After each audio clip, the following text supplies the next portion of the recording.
and I got a football scholarship that basically changed the course of my life. Took me out of that one-bedroom apartment in the hood, put me on a college campus, and started my career as a journalist.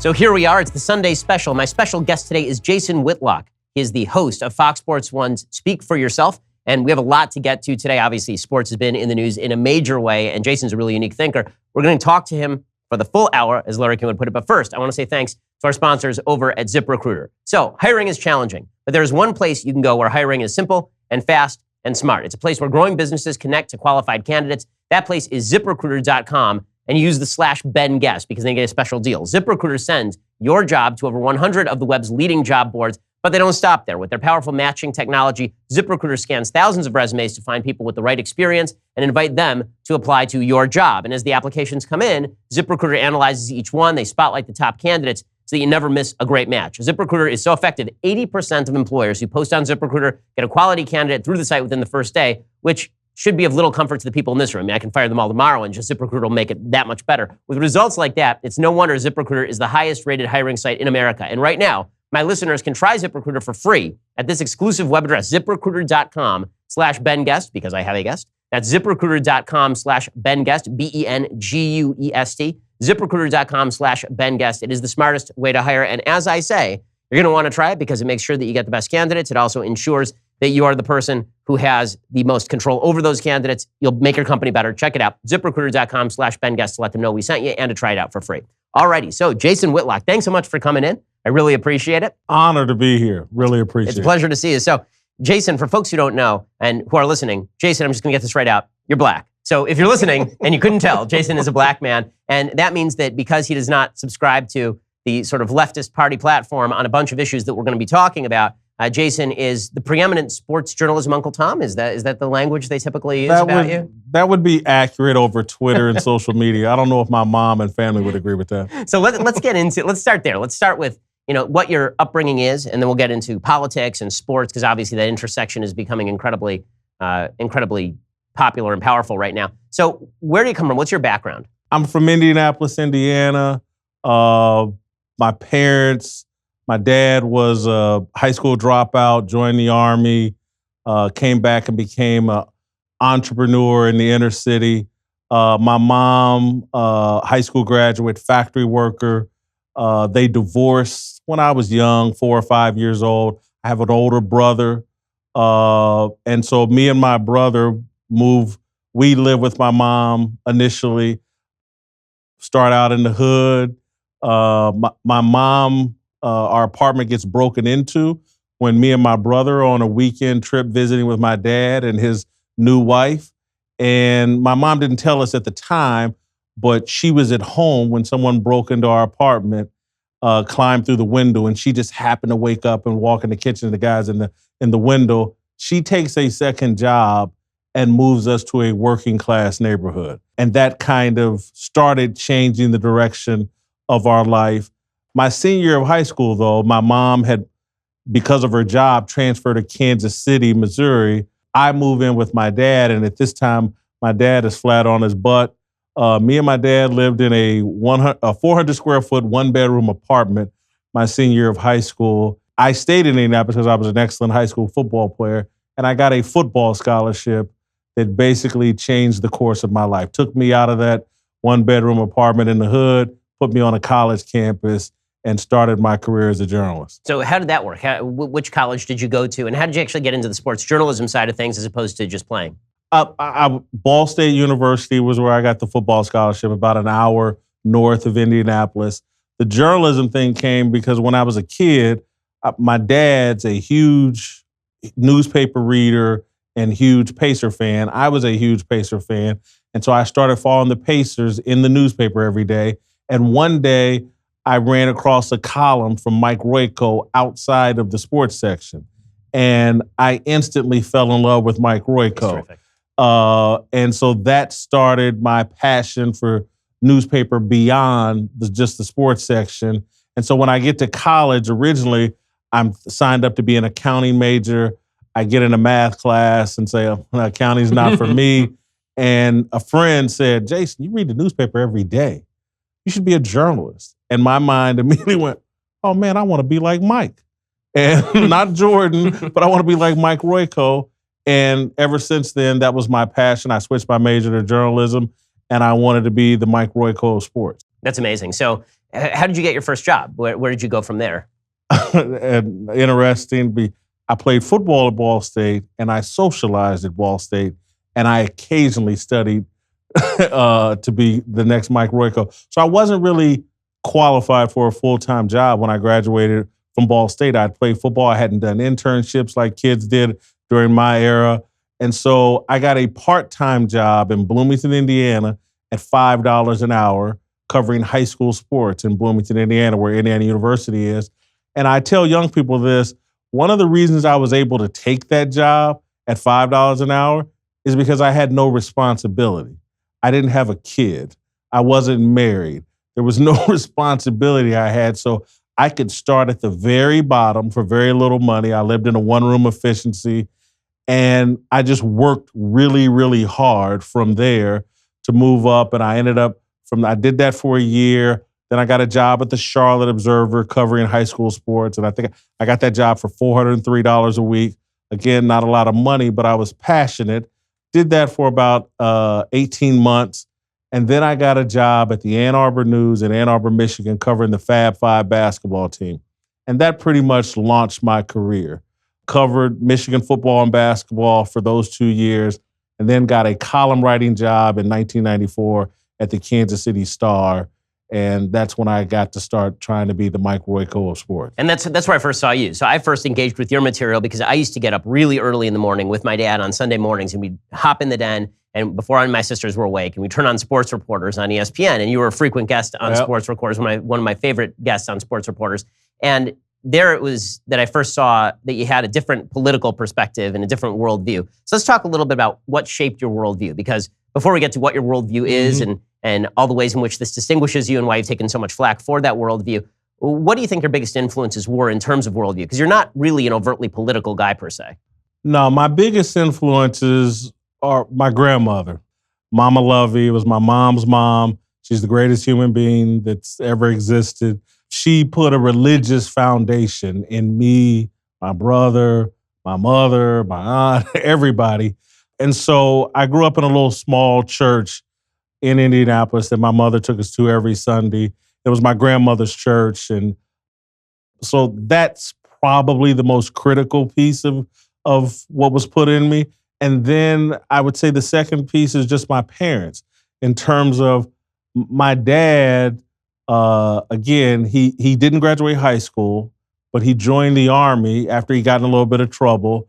And then when he came back, that's when he got married to my mom and all that. But my dad became an entrepreneur because he worked at the Chrysler Motor Company Foundation, and he's reading the autobiography of Malcolm X on his lunch break, and his supervisor and a couple of coworkers ridiculed and or complained about him reading the autobiography of Malcolm X. And my dad was like, man, I ain't gonna work nowhere where they telling me what I can read, blah, blah.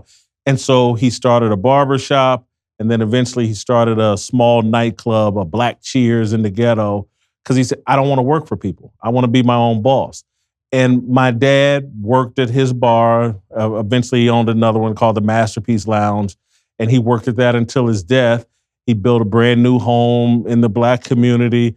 He carved out happiness for himself here in America through his own entrepreneurial spirit and what fit his lifestyle. He lived in the Black community. He had a business in the Black community. His existence was Black and relatively happy here in America. My mother, again, factory worker, took a second job to put me and my brother in a safer environment, went to work every day, one of the most amazing work ethics you'll ever see in any human being, but particularly a woman at that time. And so me and my brother, we just value going to work every day and showing up and being reliable because that's what our parents were. And so those two things, and then journalistically just becoming a Mike Royko fan where I read his books and things like that, that kind of shaped my worldview. Mike Royko was not someone that I agreed with maybe 50% of the time I agreed with his point of view, but I always thought he was coming from a very honest, real perspective that fit his upbringing. And I just enjoyed it. And so when I moved into journalism, I just kept thinking about Mike Royko, and it's not whether I agree or disagree with you. Are you coming from a real place is what I value the most. Are you being authentic to your upbringing?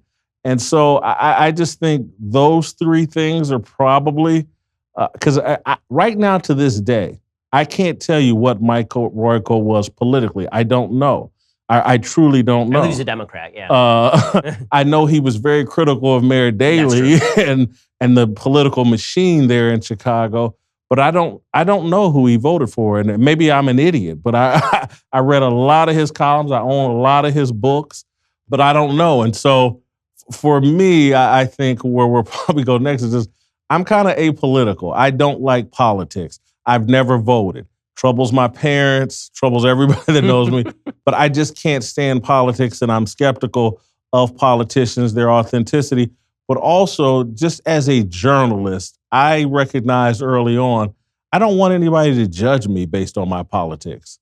And so I stay out of it for the most part. And so that's why I've never voted, and I also think that if you're listening, if you're tying all the pieces together, I just have a working class point of view. I think there's a lot of people that get involved in the media and think and try to pretend like they're representing the point of view of the underclass or the lower class or the working class, and they're really just representing the views of the elite. I don't, so many, and this particularly I think is acute with Black journalists, so many of them actually come from the upper class that they don't really know how to represent people from the lower class or from the ghetto or the disadvantaged. They don't know how. And so what they're really representing are elitist views and what works for Black people of privilege. And my values all come from a very working class. My father's bar was just working class people. Obviously, my parents, working class people. My grandmother, worked at RCA, just a working class person. So that's what shaped my views. And that ethic of personal responsibility seems to be the one kind of uniting moral value that you tend to espouse, and that brings you into conflict with a lot of the politics that have been infused in sports. So I want to jump into that a little bit, which is Let me stop you because Sure. I left off a big one, a very big one. Football has shaped my values. And sports have shaped my values. And if you understand anything that's preached in sports, in any team environment, in any individual, if there's a problem on the team, don't look outside the locker room. Every coach preaches this. We must fix our problems right here within this locker room. Don't blame the refs. Don't blame fans for not showing up. Don't blame the other team. They cheated or whatever. No. Right here, we're going to fix our problems right here. And I just believe in that. So in the last couple of years, that perspective has come back to both make you more prominent and also bite you in the sense that Colin Kaepernick obviously made big headlines with his kneeling on the sidelines routine and during the national anthem. And this obviously has become a cause celeb now for a lot of folks on the political left. And obviously President Trump likes to talk about it a lot. And it's become this very divisive issue. You took the perspective that Kaepernick shouldn't be doing that. And why do you think that is? Because it seems like there are a few different aspects to that. There's the police brutality aspect. There's the national anthem aspect. Where was that coming from? Well, okay, and I don't want to denigrate Colin Kaepernick, but he didn't come from where I came from. He was adopted by a white suburban family. He is of mixed race. I'm not denigrating any of that. It just fits into my point of view that he comes from a privileged background, whether he acknowledges it or not. And his worldview is privileged, and he thinks he's helping disadvantaged and or poor Black people with what he's doing, and he's actually not. He created a conversation about the national anthem because nothing he did was strategic. Again, he thinks you can affect change with emotion or with some symbolic act that's not well thought out. He doesn't understand that Martin Luther King and the people of the civil rights movement, That was a very strategic, executed plan. Rosa Parks wasn't the first person to not give up her seat on the bus. Another woman who had a illegitimate child did it first, but they understood that didn't work well politically. So let's have Rosa do it, and that will start the bus strike. So I just think Kaepernick has done something that's unplanned. He started a conversation about the national anthem, not about the issues he's saying he's trying to address. And I think it's because he just doesn't know what he doesn't know. And I see social media feeding his lack of knowledge. And anybody that tries to step in and say, hey, Colin, you're making a mistake here. Colin, there's a better way. If you want to address these issues, there's a better way. Anybody that does that gets shouted down as an Uncle Tom or a coon or someone who doesn't have the interest of Black people, when actually we're just trying to say, hey, Kaepernick, what you've done isn't effective. There's a better way. And perhaps because anybody that knows Colin Kaepernick, he's not equipped to carry this conversation. That's why he avoids interviews. He doesn't want to be cross-examined because he'll fall apart because he doesn't understand these issues. And so anybody like me who raises a hand and says, well, hold on, Colin, and your supporters, I've actually had a very close relative killed by police brutality. May 2012, Anton Butler, cousin that I helped raise. I paid for his funeral. I shed real tears, killed in Indianapolis. I understand how this happens, and it's not really about police brutality because they don't understand that America's a capitalistic society. There's no money to be made through police brutality. That costs the government money, lots of money. There's always a settlement with the family, millions of dollars. The government is already very motivated to stop police brutality because it's not cost effective. Mass incarceration is actually a money-making industry. And so what I've tried to explain to Black people was like, let's say you want to go conspiratorial. What the government or business interests actually have is interest in people being politely escorted to prison so they can make money. You know, they got beds to fill and cells and the private penitentiary. They don't need dead people. There's no money to be made. That's a money loser. And so your argument falls apart. And so if you really understand what makes poor people or anybody vulnerable to the police, it's the mass incarceration issue, but it's also just a society with as many guns as we have.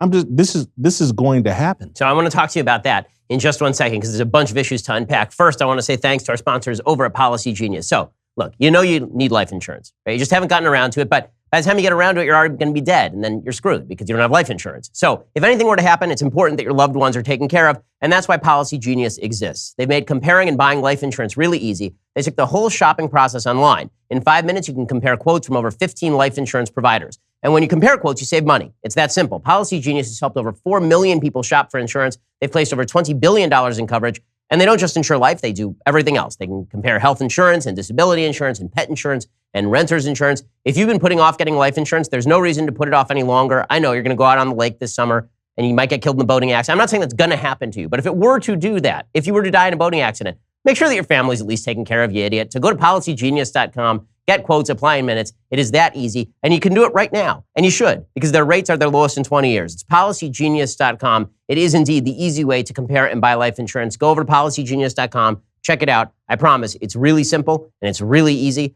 you're going to be able to use it. You're going to be able to get the best rate. Again, there is no excuse for you not to do this, right? As a father of two, I promise you that I've got life insurance for my kids. My wife has life insurance as well. You should do exactly the same thing. So go over to policygenius.com. And again, the search doesn't take a lot of time. It doesn't take a lot of effort. So check it out. Policygenius.com. Again, the easy way to compare and buy life insurance. Okay, so let's talk about the various factors that are playing into some of the stuff that Kaepernick is protesting about, the supposed police brutality or disproportionate shootings of Black people by the police. I've spoken about this many times. The statistics just do not support the idea that Black folks are being disproportionately shot by the police. In fact, Roland Fryer did a study from Harvard University. He found that, in fact, Black people were being statistically undershot by the police, if that's the case. So in the kind of pantheon of issues that are being experienced by the Black community in terms of internal violence and conflicts with the police, my suggestion has always been that if you are going to solve these issues, you have to come at it from the perspective of what you as an individual can do. And from where I sit, it looks to me like in any community, black, white, or green, single motherhood and criminal decisions are going to be your leading causes of getting in trouble with the police. And one usually leads to the other. Single motherhood is disproportionately associated with high rates of crime, high rates of poverty. And people who are not making criminal decisions tend to have far less of a chance to have a run-in with the police. And then I want to talk about your perspective on guns. So first, I want to get your thoughts on that. I think you could just stop at single motherhood. I don't think you need to go any further than that. Because what I explain to people all the time, the first policeman that a child should deal with and is supposed to deal with are his two parents. They're supposed to police their children. And so if you find yourself in a culture where there aren't two policemen called mom and dad, and your children are running out unsupervised into America, and now you're these policemen who didn't sign up to be their parents aren't treating them the way we want them to be treated. Well, the first abuse is the lack of parenting. That's the issue. And so we have a culture as African Americans where single motherhood is prevalent. It's 75% of our kids. And a repercussion of that is going to be our kids are unsupervised and we're asking other people who aren't their parents to supervise them. Don't be shocked when there's abuse. And so when I watched the riots in Baltimore and in Ferguson, all I kept thinking about, look at all these young people. Who has time or to one, be out in the streets like this, but where are the parents? And again, I'm so upset with the media because it's such an obvious issue that has to be addressed. And if we want, as Black people, to move forward, and if we want our society to move forward with Black people, we have to address this issue. The destruction of the family is causing much of this chaos. And then to your point, this narrative that the police are just out here indiscriminately killing Black men, it's just bogus and BS, Ben. It doesn't factually hold up to statistics. There are plenty of examples of the police wrongly killing white people that the media never addresses or never touches because it seems to me, they want us racially divided and at each other's throats. It drives ratings, it drives emotion, and people tune in to watch. But it's just not even remotely true. I've seen the videos of other races. And so police sometimes act inappropriately. And I'm not making any excuses for them. But again, when you're in a society as heavily armed as ours, and so many messages are sent to you about how dangerous it is in these poor communities or whatever, it's going to lead to mistakes happening. And we can't then demonize all police because some have made mistakes, some do have evil hearts and act inappropriately, but we can't demonize them all. It's just wrong. And there's a book by Jane Levy over at the LA Times, she wrote a book called Ghetto Side. And her suggestion was that one of the biggest problems that the Black community is having in terms of elevated rates of crime is that historically there's been under-policing in the Black community, that the white community said to the Black community, take care of yourselves, right? We're not going to put our cops in there and put them in danger. You guys take care of yourselves. And so what that led to was gangs who are going to protect their members and who are going to fight other members. And what we really need at this point is more of a police presence. What you need is a lowering of the crime rate. And then there just won't be as many run-ins with the police. Because virtually every ethnic group in the United States at one point or another has had high crime rates in the United States, and they've had elevated run-ins with the police as a result. The Italian community in the United States in the early 20th century is a great example of this, where they had elevated crime rates to the point where there were protests about why Italian people were constantly being portrayed as criminals on television and all of this. And then the crime rates went down. Same thing was true of the Irish and the Germans. It was true early on of the Jews even. And then the crime rates went down, and then the run-ins with the police stopped. So the real question, I guess, is why do you think it is that people who are prominent in culture and in the Black community have not taken more of a perspective of just saying, okay, well, let's get our own house in order, and then we can talk about, the supposedly brutal problem that's happening. I'm not saying they can't be tackled simultaneously, but it seems like the amount of focus is 95% on terrible policing and 5% on actual societal problems. I blame the media for not allowing people on with common sense to give them a platform. It's just like we're irresponsible. I get that, and I have mixed feelings about Al Sharpton. I've been critical of Al Sharpton in the past, and much of that criticism stands the test of time. I don't back away from any of it. But I have some modicum of respect for Al Sharpton. But I think it's wrong that we've given him this elevated platform on television and treat him as the spokesman for Black America. I just don't think he's earned that. And I think he shot his credibility with Tawana Brawley and other things that a responsible media would say, you know what, we're going to have to find a different voice than Al Sharpton. And so I think the same thing with Ta-Nehisi Coates is we've anointed him as the spokesman for Black America, and he keeps singing the same note over and over and over again. Black people, anything that happens to you, you're not responsible for. There's these magical white people that are in control of your lives. And basically, Ta-Nehisi Coates, if you understand his point of view, he's basically arguing white people are God, we should worship them, and get on our knees and beg and pray for them to come save us. I just don't believe in that. Most rational people, I don't think, believe in that. You have to take ownership of your own destiny and life.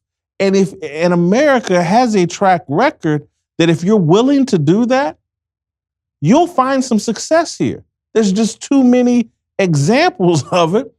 And I'm not talking about, and I don't want to elevate, but I'm not talking about on my level. I'm just looking at my father, who didn't graduate from high school, who went to the Army, who started a couple little small businesses and managed to take care of himself and find happiness here in America with his friends. Father was married 2 or 3 different times, good-looking guy. He had a good life. He enjoyed his life. You can do that here in America, and we're telling people just the opposite, and it's just wrong. So let's talk about the infusion of politics into sports, because you start off as a sports columnist, writing about sports, and yet now a lot of your fame, a lot of your notoriety is based around your political viewpoint because so much of sports has now been infused with politics.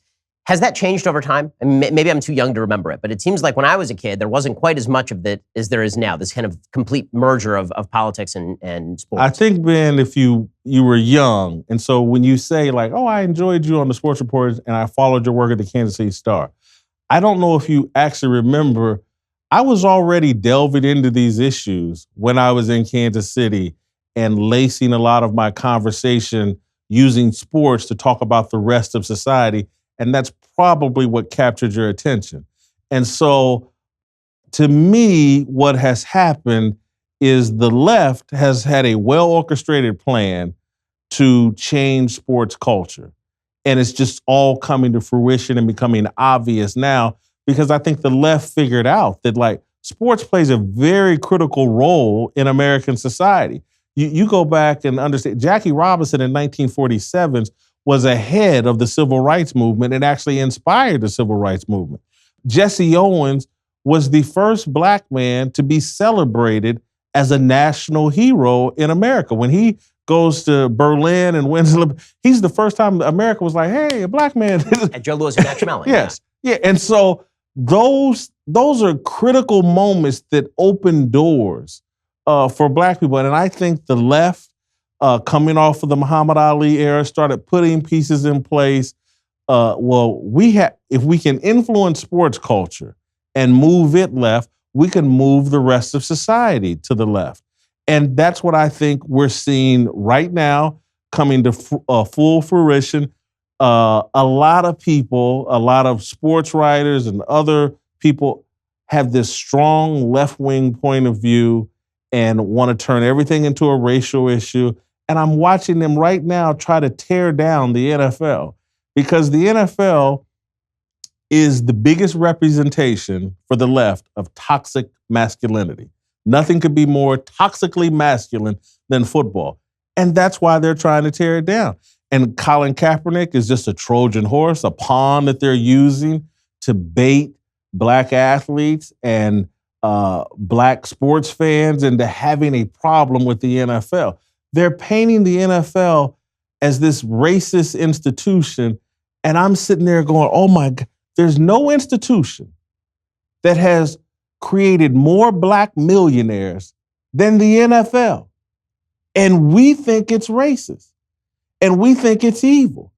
And then just remove the NFL, just football. Again, I'm from a 1-bedroom, 400 square foot apartment, me and my dad, and football came and took me out of that and put me on a college team. They do this for black kids all over the country, whether it's Division II, Division I, whatever.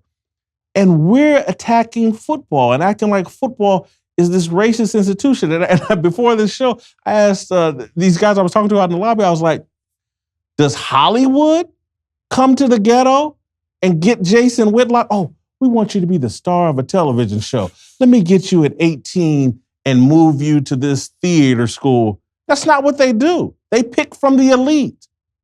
And so as black people, I'm just begging us to understand, what are we doing here? Are we really analyzing the institutions that have been beneficial to us and actually help the poor?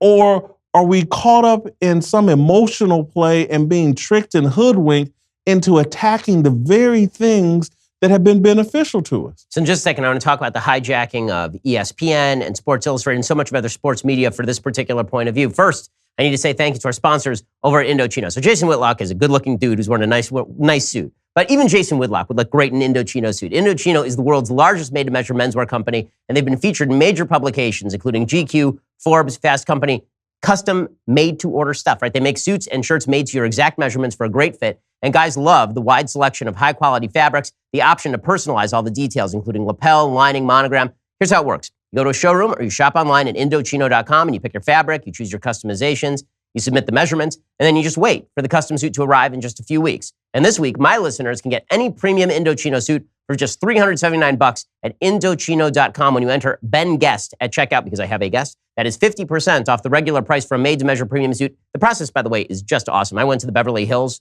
the store, and I checked out all the fabrics. I got to pick out what the lapels look like. It's a really nice suit. I got it with a nice vest, and it fit perfectly. Shipping is free, and if it doesn't fit perfectly, then they'll make it right for you. It's Indochino.com. Promo code BENGUEST for any premium suit for just $379 and free shipping. Great deal for a suit that will fit you better than anything off the rack ever would. Okay, so Jason, let's talk about the sports media and exactly how it is that they've been facilitating the infiltration of politics into sports. So when I was growing up, I subscribed to Sports Illustrated from basically the time I was 12 to maybe the time I was 27. So 15 years of my life. And every morning I'd wake up and I'd run into the den to watch SportsCenter because this was the communal space. This was the thing you could talk about with anybody at the water cooler. You may not agree on politics, you may not agree on church, you may not agree on life, but you can at least talk about what happened in the basketball game last night. And now I flip on ESPN, and from soup to nuts, the entire thing is MSNBC with footballs. It is just wild left-wing perspectives over and over and over. Anybody who attempts to buck those left-wing perspectives, if you're Chris Broussard, you're immediately outed and thrown out of town. If you're you, then you're called an Uncle Tom by a lot of other folks. If you're somebody who works at ESPN and you even represent a mildly right-wing perspective, this is considered absolutely outrageous and out of bounds. I remember I canceled my Sports Illustrated subscription when they finally put Caitlyn Jenner on the cover, and I thought to myself, listen, Caitlyn Jenner is, a sentient human being, can do whatever Caitlyn Jenner wants to do with his life. And I believe Caitlyn Jenner's a man because biologically he's a man. But Caitlyn Jenner was last athletically relevant when I was not born. I was born in 1984. Caitlyn Jenner was not athletically relevant when I was born. And now I've got Caitlyn Jenner on the cover of the sports magazine having nothing to do with sports, but just about Caitlyn Jenner. I feel like I'm being programmed here. I feel like there's an attempt to take the things I love and then infuse them with a certain level of messaging with which I radically disagree. Why, number one, do you think that's true? And number two, why do you think that sports media have been so eager to go along with all of this when it seemed like their boom era is when they were actually focusing on sports, not when they were focusing as much on politics? I don't know if they were eagerly doing this. They've been bullied. And this is why I say this is an orchestrated, strategic plan to move sports to the left. I wrote in the Wall Street Journal a couple years ago, a year and a half ago, about Deadspin and Gawker. and they're just beating on ESPN for years. They bullied their executives, wrote exposés, embarrassing their executives. They just, in every way possible, Deadspin just attacked ESPN like a pit bull. And the attack was all about moving them politically left. And so there became such a pervasive fear of Deadspin criticizing some ESPN decision. And the John Skipper, who was the president at that time, and the executives under him, they had these rabbit ears, and their skin was so thin, and they were so tired of the abuse that they started catering their decision and their point of view to please Deadspin. It sounds crazy that a little blog could have that much power, but I watched it in real time. I worked at ESPN 2 separate times. The first era, a guy named George Bodenheimer and Mark Shapiro were in charge. And then the second time, John Skipper was in charge. And they're like 2 different eras. One was, I think, from 2002 maybe to 2007. And in that era, you were allowed to be free thinking and have whatever point of view you wanted. And then Deadspin came in and executed this 10-year attack on ESPN. And voila, we have what we have now. It's why Kurt Schilling gets fired, because they don't want to deal with the attack from Deadspin and the attack from social media and Twitter. And so the entire media, though, Ben, this isn't just an ESPN thing. I've been trying to explain to people that the cultural and moral center of America, to me, used to be New York. You could argue, and certainly journalistically, that was the center, New York. It's now San Francisco because of the social media companies and the tech industry. Everything now is catered. How's it going to land on social media? How's Facebook going to respond? How's Twitter going to respond? How's Google going to respond? And so all of America is being reprogrammed to San Francisco values. These are Silicon Valley-based companies with Northern California values that are being imposed on the rest of America. And so the media used to have a traditional liberal slant out of New York. Now it has a very radicalized, extreme liberal slant coming out of San Francisco and Northern California. And so ESPN has just been swept up in all of that, from the attack of Gawker to everybody being interested in clickbait and how things land on. Without Twitter, Black Lives Matter couldn't exist. It couldn't exist. No one would buy that narrative because again, the stats speak for themselves. Let's say 700 people get killed by the police this year. I think statistically, 400 or 500 of them are going to be white people. 200-300 of them are going to be black people, and then I don't know if my math is right, but those are unarmed black people killed by the police last year was under 20. Yes, and so it only on Twitter could that false narrative exist, and it's because if you say something really extreme and left wing and say that the police force is the whole thing's just racist, and that'll get retweeted and liked and shared all over Twitter and social media. And the media is addicted to that. Going viral became the biggest thing in the world. And the easiest way to go viral is to say something very radicalized and left-wing. Be Lena Dunham on Twitter, and you're sure to get 5 million Twitter followers. So how do you think the sports media pull out of this, or do they pull out of this? Because right now, everybody's cutting the cord on ESPN. ESPN is just nosediving. I mean, they've had a serious problem with people not watching their stuff anymore. And it seems like they're doubling down on the worst strategy humanly possible, which is to add just more extraordinarily polarizing content with nobody to even counter the other side. Mike Ditka loses his job over there because Mike Ditka happens to be slightly right of center. But you've got everybody over there who's wildly to the left. No, they just rehired Keith Olbermann. Oh, exactly. Exactly. So I think the market is starting to speak, and I think that their brand has been damaged because if you understand who sports fans are, they tend to lean a bit more conservative. And so they've irritated the largest segment of the, and so let's say you're a sports fan, but you're not really political. But if you understand the values taught in sports, they're not political, but they are conservative, the values taught in sports. Again, I go back to what I said earlier. We fix the problems from inside this locker room. We don't blame outsiders. You know, it's a pull yourself up by the bootstraps. It's also a meritocracy. Yes. You're not getting on the field if you can't play. Yes. And so I think even if you're not political, you're kind of like, well, hold on. Where's all this victimhood coming from? LeBron James is now on TV and at press conferences saying, oh my God. And I do want to mock it because it was silly.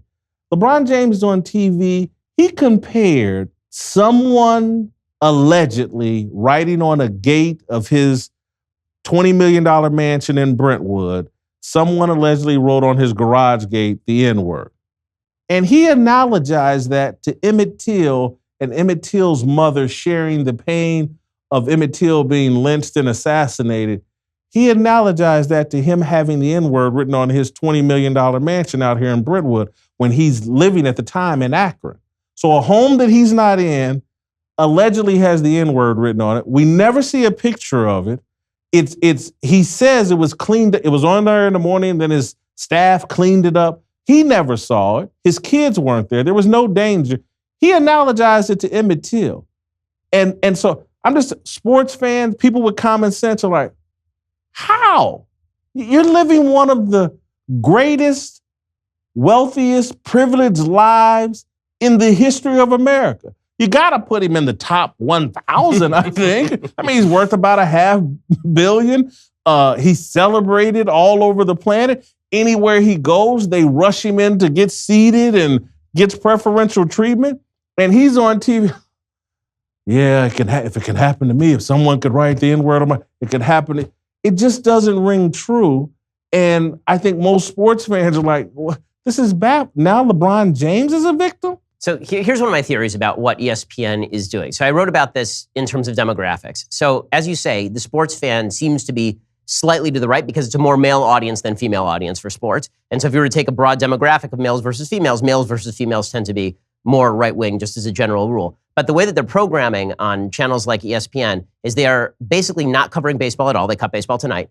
They're not programming hockey virtually at all. They program a lot of the NFL and a lot of the NBA. And the reason for that, I think, is because when you look at the studies, what the studies tend to show is that minority audiences are spending more hours a day watching ESPN, and they also happen to like basketball more than they like baseball or more than they like hockey. And so it's as though ESPN has decided to, instead of broadcasting and go for the broadest possible audience, they've decided to narrowcast and double down on a certain segment of the audience that they are going to, and that once you do that, it's sort of a vicious circle in the sense that you have to cater politically to the audience that you've already brought to the party. So you've already said to a lot of white folks who like hockey and baseball, we're not interested in catering to you. You don't watch as much TV.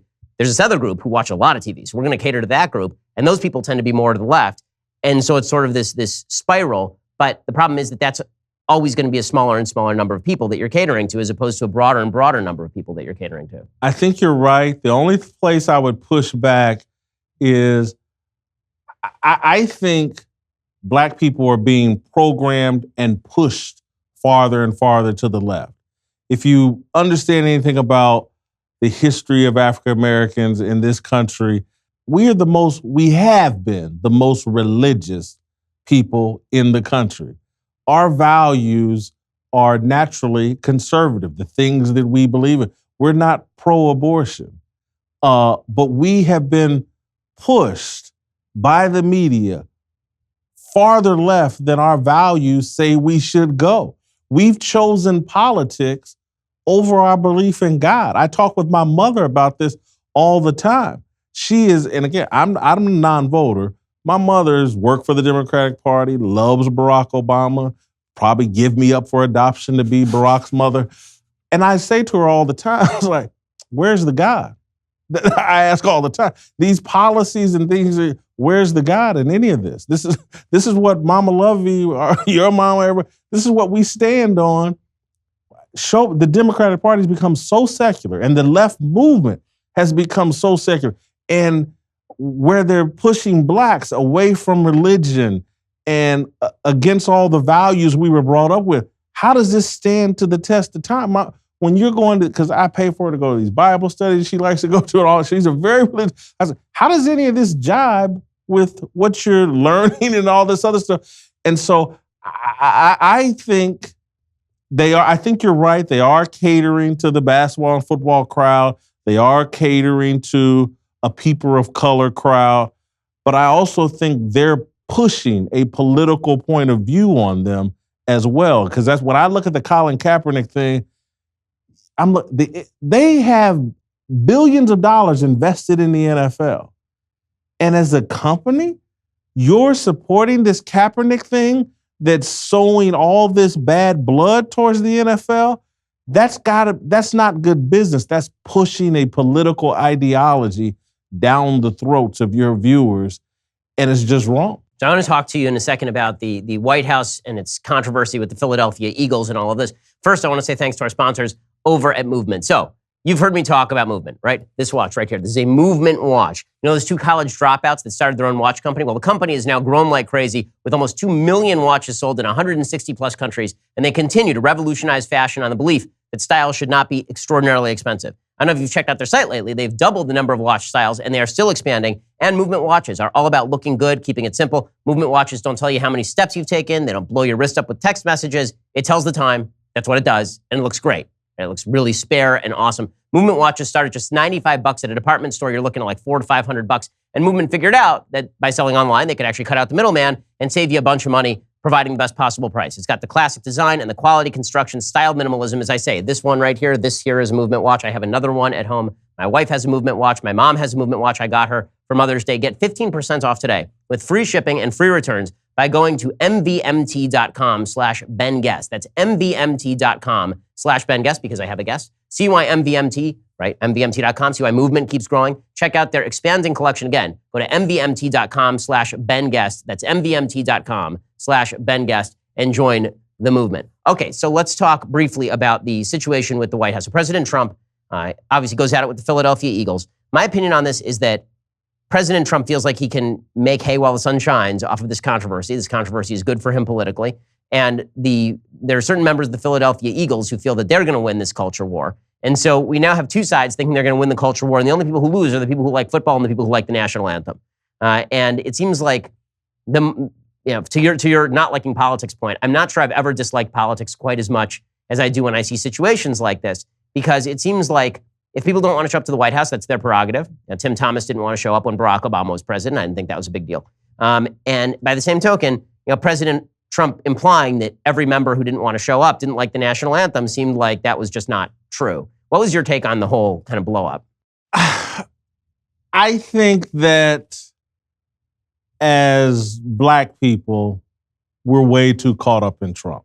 I think that, I spoke at my church I grew up in, my mom's church, my grandmom's church, Mother's Day weekend. I went home, and my message to the congregation was, who are we worshiping, Trump or God?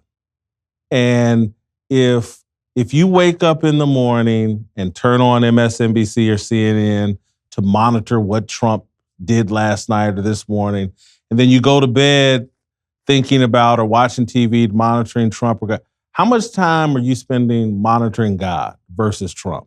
And is Trump your God? Because if all your conversations, Trump did this or Trump did that, because I'm questioning my mother, I was like, Mom, I've been here 4 days. Every time you get on the phone, you talking about Trump. I go, your focus is on Trump. And I'm just like, I think this is inappropriate. Let's focus on God and the good things that are happening. Mama, you living in a condo that's paid for, a house that I bought.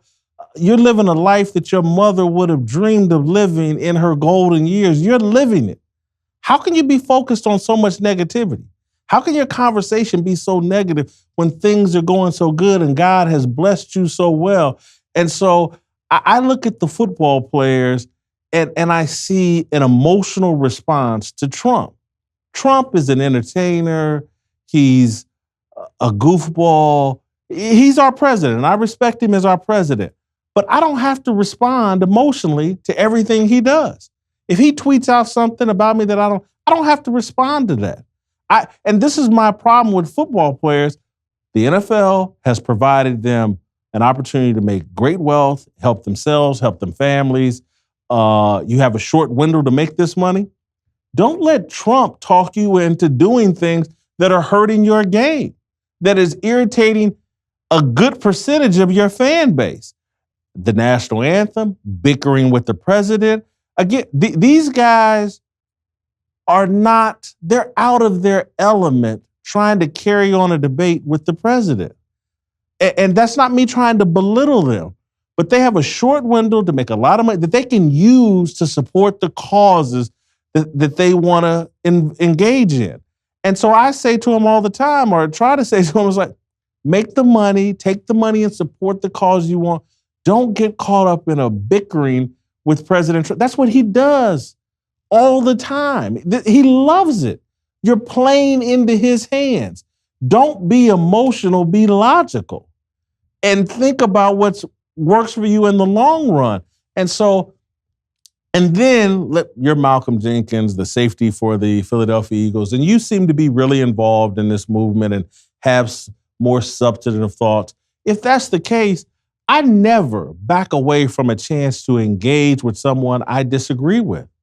And if you have access to the president, regardless of who he is, I would have went to the White House and engaged with this man and disagree with him.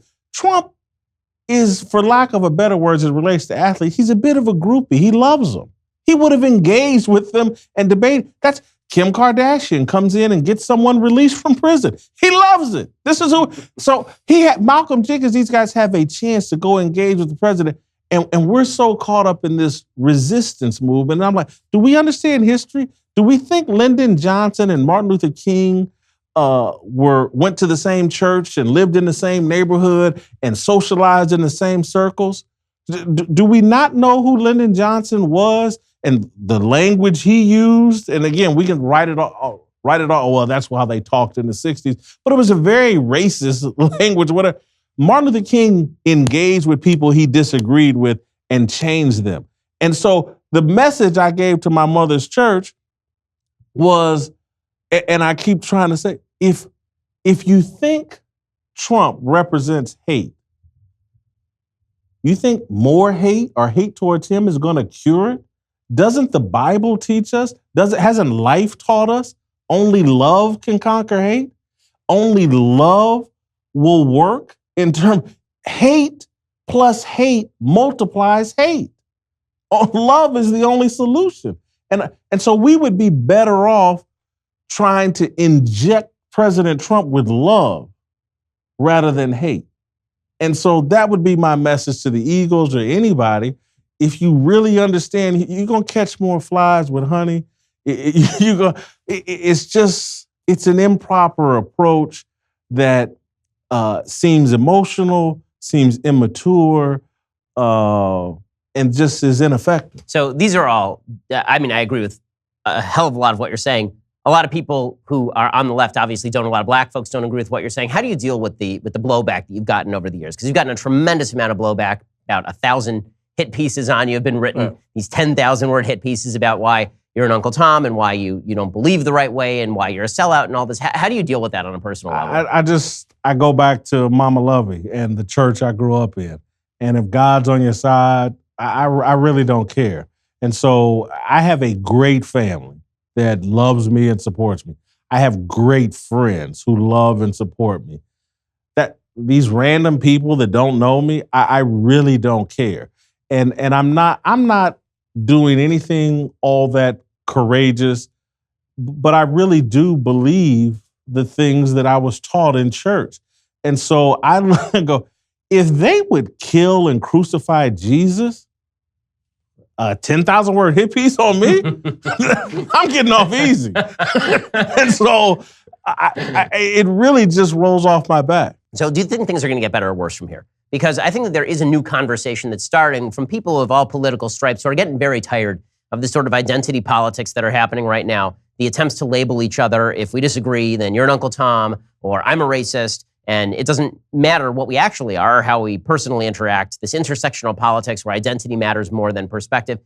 Are you hopeful for the future, or do you think things are going to continue to deteriorate the way things are going right now? I'm hopeful because we've dealt with worse in this country.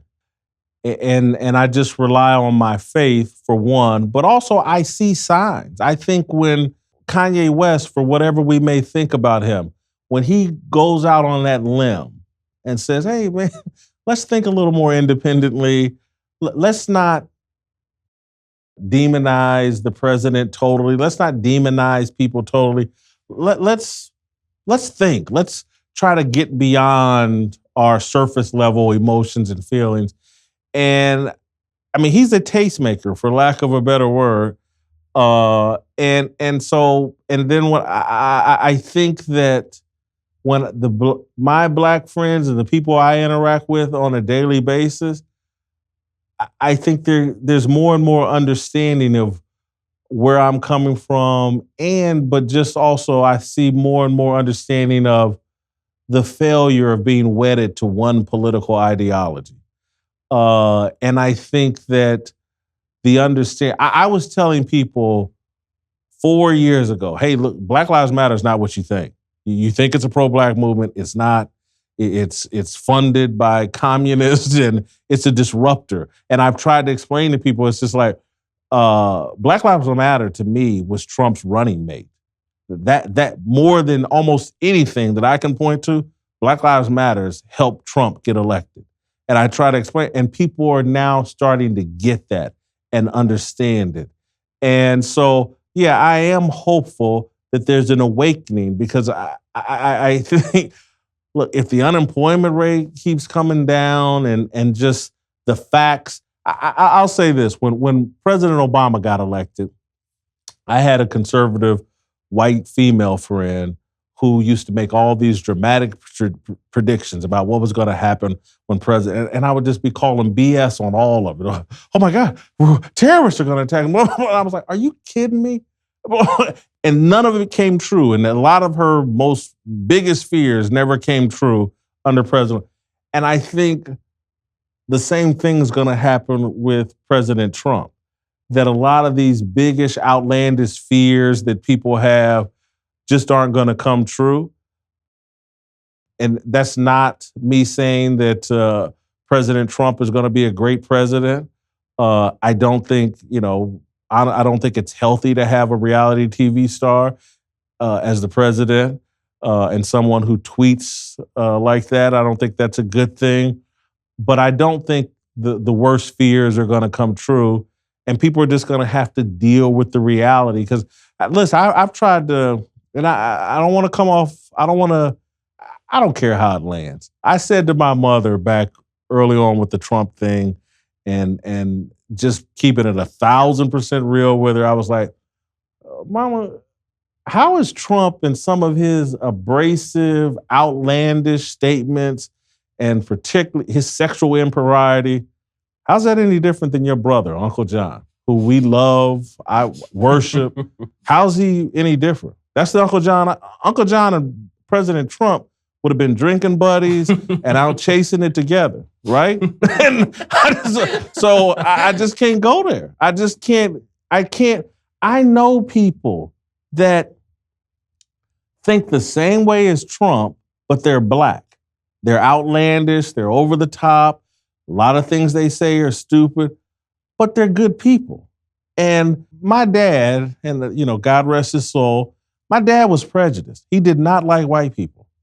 But you know what trumped his bigotry? He wanted to be a good person.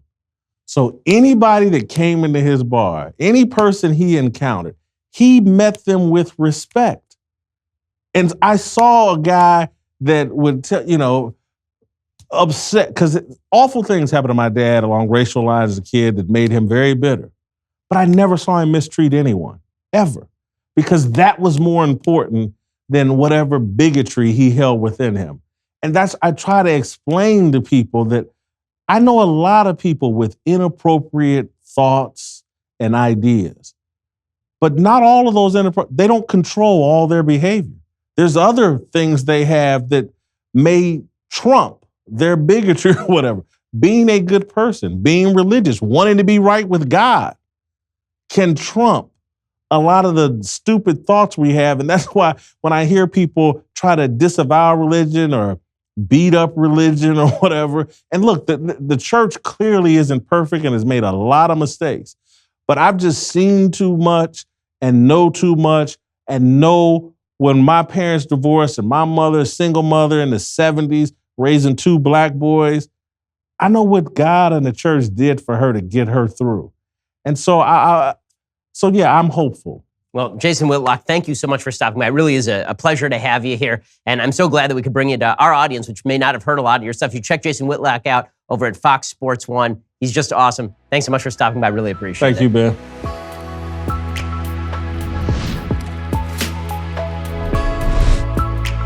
The Ben Shapiro Show's Sunday special was produced by Jonathan Hay, executive producer Jeremy Boring, associate producers Mathis Glover and Austin Stevens, edited by Alex Zingaro. Audio is mixed by Mike Coromina. Hair and makeup is by Jesua Alvera, and title graphics by Cynthia Angulo. The Ben Shapiro Show's Sunday special is a Daily Wire Forward Publishing production. Copyright Forward Publishing 2018.